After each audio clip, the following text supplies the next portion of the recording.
Hi everyone. I really need my coffee. Today let's just do a coffee chat because it's morning right now and I'm in Bangalore and I just had this feeling while journaling that I need to speak about this. I realized this yesterday, which is to sit with your feelings. Even if it makes you extremely uncomfortable, don't act on it. Why? Because sometimes we feel so much hurt and pain that our body has the natural response to want to escape it, and we do that by distracting ourselves with work, with meeting new people, with doing something else. And I've heard many people just distracting themselves. I myself have done that. But yesterday I realized something which can really change the game when it came growing. So I'm just gonna dive right into it after taking a sip of my black coffee because I need it. Alright.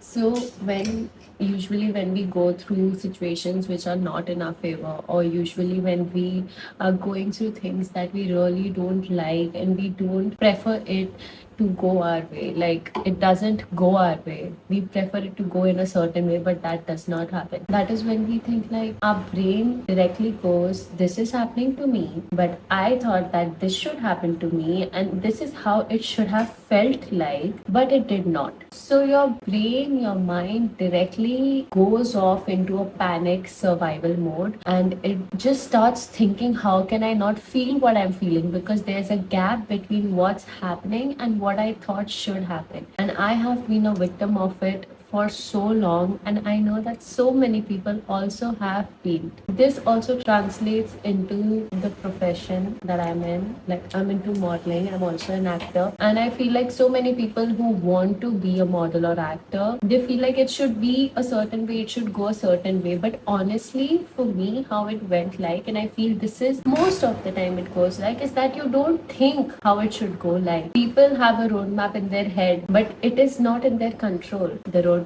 being that I'll sign up as a model, I'll start getting gigs, I'll do little low budget gigs in the beginning, or free gigs, and then I'll get big budget shoots, big visibility shoots, and I will be a top model, or I everybody will work with me. And then that does not happen because they have to face rejection, they have to hundreds of auditions, they have to fall flat on their face when the agency does something that is not aligned with their thinking, or when the agency tells them that this is not how you should be, or this is not expected out of you, and then you take it to your ego, or you feel so emotionally about it that you just can't fathom the fact that this is very normal. The same with your feelings. I feel like yesterday when I was traveling from my work to home and I was in the Uber, I just, not sponsored, I wish you would, but I'm manifesting. Anyways, I just got in the Uber and I played the song, like a song which suits me. But then I was like, what am I doing? Why do I need something playing in the background all the time? Why am I doing this to myself? Why do I want to listen to a podcast every time I'm traveling? Why do I want to read every time I have a free time? Why do I want to listen to something even when I'm traveling in the Uber and I'm eating my pineapple? Like, why do I need to listen to that? I was like, just for this once, let's not do that. Let's not escape what you're feeling. Let's just sit with what you are going through. Even though, whatever, however it makes you feel, just let's try it. And that's exactly what I did. By the way, I've just woken up an hour ago and no makeup, only gloss, that too in front of you guys. But I really have made it an intention to film when I feel something very strongly, because that is the message I want to send, and not a pre programmed, all glammed up. That also I like, don't get me wrong, but I do not want to always be on the surface. I do want to share what I'm feeling, and what I feel can help you guys also. So basically, when I turned off the music, the peaceful music, and I was just in the Uber and I was just looking around and I was eating my fruit, I was eating the pineapples, and I was feeling the crunch, I was feeling how the juice released, and I was just being so mindful of what's happening to me. I kid you not, it's not the best experience to have so many thoughts at one time. But I did realize that's exactly what and I did realize that that is what I've been running away from for so long. Whenever I feel an uncomfortable situation, when I feel like things are not going my way, or when someone else is not behaving the way I wish they would behave, I just escape in a way from it. I talk to people, I talk to my friends, I call up my family when I'm feeling empty, when I'm feeling that space, or when I'm feeling that hurt. Of course, I cry, I let it out. I am also an emotional being. Like, I know my boundaries and I know when to shut up and when to be like a bitch. But I'm just saying that, I do all these things that make me feel like the release has come. Like, you just cry and you let it out. But, not every time I used to sit with it. And it's not that you should always,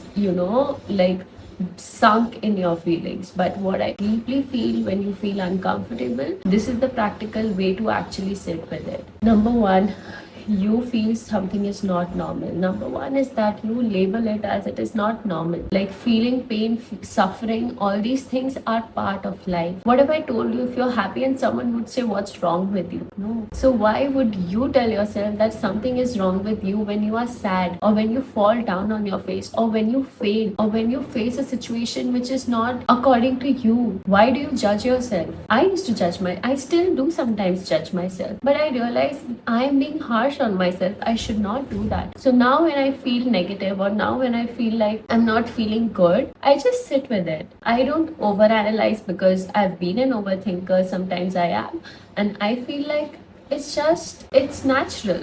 Feeling low, feeling sadness, feeling pain, it's very natural. If your life can go up, why can't it be down sometimes? And that is when I realized how we all try to escape. And that's why what I did practically was be in the moment. Like, turn off all the distractions around me and just look around. Just eat. If I'm drinking this coffee, just drinking it without watching something or without doing anything. And that is known as mindfulness. When you do that, you ground yourself into what it actually is, not in your head. Because your head can always go on 365 days, 24 hours 7. But when you are in the present, you actually see what it is. Like, you live for what life actually is and not what it should be. And I've watched these videos of old people talking about how they regret certain things and how certain things should have been and they are not, or stuff like that,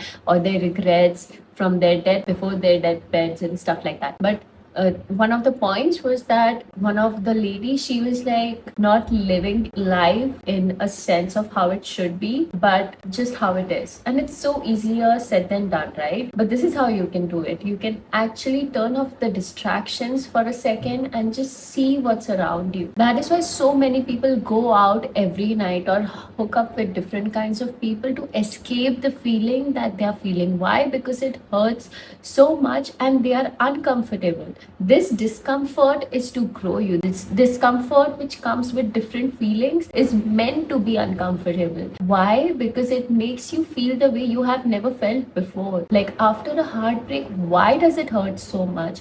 Because you are losing a part of yourself that you were, and that seems like danger to your brain. When you leave a job, why does the pressure of how will I earn, if I work or not? You have so many degrees, you have a mind, you have worked before, you have done everything to prove yourself that you are worthy, and still you feel like a failure. Why? Because your brain always goes towards the fear, towards survival mode. That's how we are wired. That's why you have to consciously pick yourself up, sit with the feeling, and feel every single thing without trying to escape it. And yes, it will be hard at first, but once you start doing it, it's gonna get so much better, because you'll be aware of what you are feeling, and you'll become aware that nothing is permanent, everything is temporary, every single thing. even those feelings, even though they might hurt you physically and to a point where you can't even talk because it's stuck here or it's stuck in your chest. But once you sit with it, once you feel it, it's going to get better because now your brain knows how to see it, how to perceive it, and how to act on it. The last thing I want to touch upon is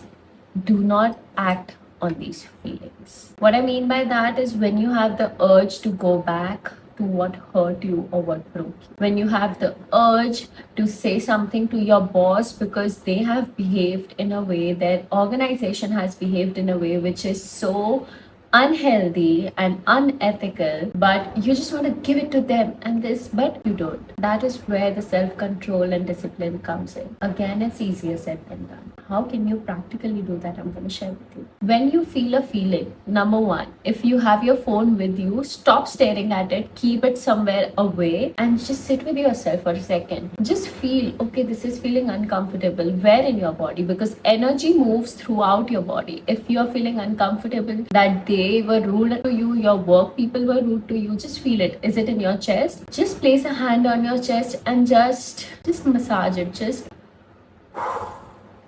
breathe it out. Slow down. What most of the people do, instant gratification, is that they react, and that ruins stuff. What you want to do is let it pass. Why do they say that men shut down when they are feeling extreme emotions? Because they need time to process it more than girls, because women are very emotional beings, and when girls feel, they want to talk it out, they want to seek a solution, they want to talk about it, they want to let it out because they feel so emotionally. That's how girls are wired. There's nothing wrong with you, babe. It's just very normal and very natural. So let yourself feel. That's why we feel so emotional after something, after a loss or after a breakup or after losing your friends. We feel more, and it's totally fine. So when you feel more, don't act on it. If you're missing someone who your logical mind knows that it's not right for you, pause for a second. So don't act on it. If you miss them, it's okay. Like, okay, call them. If after some time you feel like, no, I need to go back, I need to, Angela, I can't do this, Angela, it's just hurting so much, I can't do this. Okay, fine, breathe. Even after breathing, even after 1 hour, 2 hours, you still feel like that, then go call. Because that's gonna hurt more. And then you have to sit with more feelings. So it's a process. So if you feel like you can't, just sit, and you need to act on it. But be prepared that when you act on it, there are gonna be consequences. I said it. There's gonna be repercussion of you taking in action of something that you decided you are not gonna do. So it's okay to fall because we are emotional beings and we are humans, but then you will face those repercussions. So when you do, the only thing you can grow from is be prepared for it and tell your mind, don't escape it, because you are there for yourself. You tell yourself, okay, if I do this, I'm gonna feel this. Don't lie to yourself. That's how you stay stuck in these feelings, is that you lie to yourself कि नहीं सब ठीक हो जाएगा, मैं बात करूंगी, मुझे अच्छा लगेगा और सब अच्छा हो जाएगा और वापस सब ठीक हो जाएगा. नहीं होता है. क्यों झूठ बोल रहे हो खुद से? Why are you doing that? So don't lie to yourself. Be honest to yourself that okay, if I do this, I'm gonna feel this, and I will handle it at that point. But I am doing this from a conscious sense. I'm not reacting. I have given myself time that, okay, I've given myself time. I've done the mindfulness. I've done everything. I've sat with the emotion, and now I just need to react. So then I react, not out of fear, but out of the feeling that I need to do this. And then you do it, then you face the repercussions, you cry more, you journal more, you sit with your feelings more. That is how your brain will be. Next time when you're thinking of reaching out, your brain will be, hold on, Angela, this is what you felt when you reached out last time. Is this how you want to feel for the rest of your life, for the rest of your time? You want to call, you want to feel that way again? Is this how you want to be? And of course the answer would be no, if you respect yourself enough to not break yourself consciously again and again. And that's exactly how it goes. Concluding this, video, I just want to say it is very hard. It is not going to be easy. It is one of the most difficult. I'm saying this and I'm almost teary eyed. I've lost my family members whom I loved more than anything. But with time, I realized that you have to feel it, you have to go through it, you have to. Because if you don't, you are robbing yourself of the joy that is coming on its way, the success, the love, your dreams that is coming on its way, the things you've always wanted to do, the person you've always wanted to be is on the other side of the pain. I feel that's it for today. Thank you so much for joining in, and I'll see you next time.